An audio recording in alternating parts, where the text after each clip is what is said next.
санаи муҳиму таърихӣ солгарди навбатии истиқлолияти давлатии ҷумҳурии Тоҷикистон дар ноҳияи Файзобод низ бо шаҳомати бузург таҷлил гардид. роҳбарияти ноҳия сокинон ва дар симои онҳо мардуми шарифи Тоҷикистонро ба ифтихори 34-умин солгарди ин санаи муқаддаси таърихӣ шодбош гуфта, иброз намуд ки бо суръати баланд идома ёфтани раванди корҳои ободонию созандагӣ дар мамлакат, аз ҷумла бунёди роҳу пулҳо, биноҳои маъмурии замонавӣ, иншооти фарҳангу тандурустӣ, маориф ва дигар инфрасохтори зарурӣ самараи истиқлолу озодӣ аст.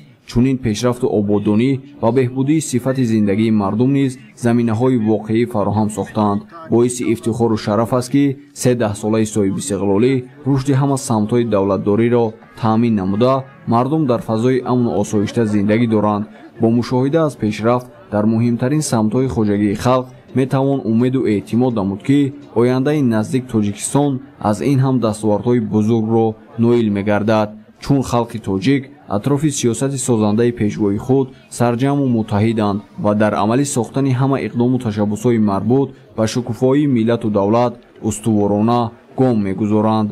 дар охири чорабинӣ ба як қатор кормандони фаъол сипоснома ва тӯҳфаҳои хотиравӣ тақдим карда шуд.